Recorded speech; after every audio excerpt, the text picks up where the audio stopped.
د دلالانو په کوڅه کې شور ګډ و. بره د دوهم او دریم چت نه بیلو بټو پیغلو لاندې ننداره کوله. د ځینو به په سترګو کې اوښکې ډنډ وي او د ځینو به خوله له خندا نه راټولېده.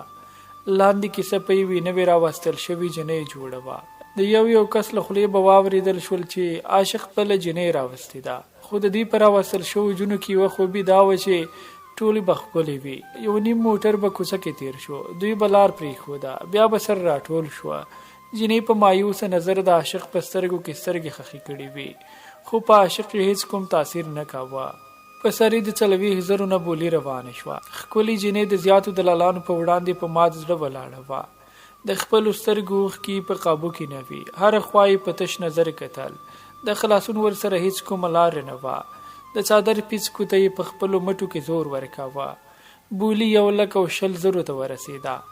نور پرې بره څوک نه ورتلل. عاشق غږ پورته کړ.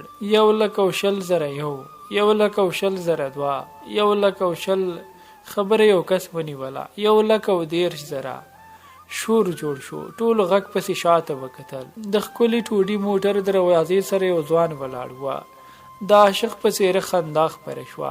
بیا یې 3 ځل 1,10,000 تکرار کړل، خو هیڅ کس پرې نور بره نه ورتله. په ځوان یې غږ کړ، راشه او جنۍ دې واخله. تر اوسه ورسره مالا. ټولو وخندل. ځوان موټر ته کېناست. را مخ کې کا. جنۍ ته یې اشاره وکړه، کېنه. ګیټ ورته خلاص کړ. جنۍ ډېره زر کېناسته. دلته ورته هر انسان د ځنګل وحشي ځناور نه کم نه ښکارېده. فکر یې وکړ چې له ډېرو خو خلاصه شومه، اوس یې وته راغلمه. ځوان پیسې وشمېرلې. جنۍ عاشق ته په غوسه نظر وکتل.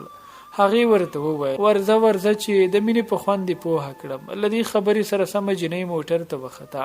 د بره چتونو پیغلې له نندارې تاو شوې او ځینو خپلې اوښکې پاکې کړې.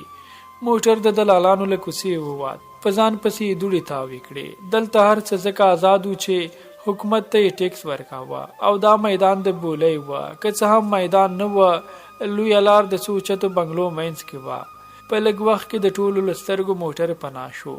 د جنۍ د صبر کاسه چپه شوه چې اوس په مې دا دله په چا خرڅوي. راځه زړه خو پرې سپک کړه.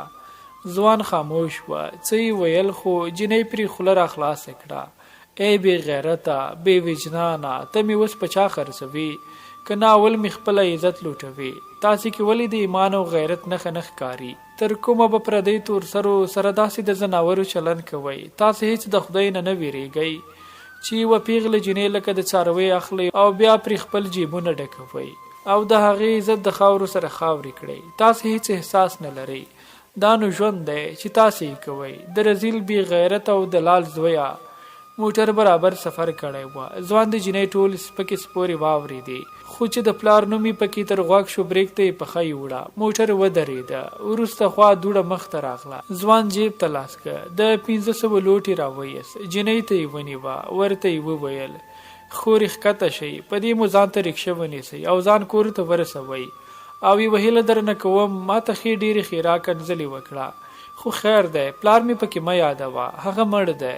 جنۍ د ځوان له خولې د خور په کلمې اورېدلو حقه حیرانه پاتې شوه. خپله ملامتۍ یې حس کړه چې دې ځوان خو په ټوله لار راته یوه جمله هم ونه ویله. وروسته سیټ کې رانیغه شوه. نو ته په ما څه کوې ها؟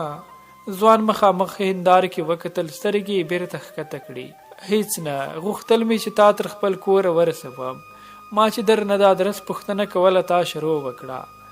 جنۍ چې د ځوان خبرو حیرانه کړې وه ویې پوښتل، نو بیا دې ولې زه د دلالانو په کوڅه کې په لوړه بیه واخیستم؟ ما لاره غلطه کړې وه. هلته رش جوړ وه. پوښتنه مې وکړه دلته څه کیسه ده؟ چا راته وویل چې بازار ته نوې جنۍ راغلې، بولي ده ور باندې. ما ستا په سترګو کې اوښکې ولیدې، په څېره کې دې د خلاصون لارو ته سترګې وې، په زړه دې رب ته زارۍ او خلکو ته دې غوسې ماته ستا سپېڅلتیا په ګوته کړه. او ومې غوښتل چې تا له دې بازار آزاد کړم. له پلار مې زده کړي چې لاړمنو سره مرسته کوئ.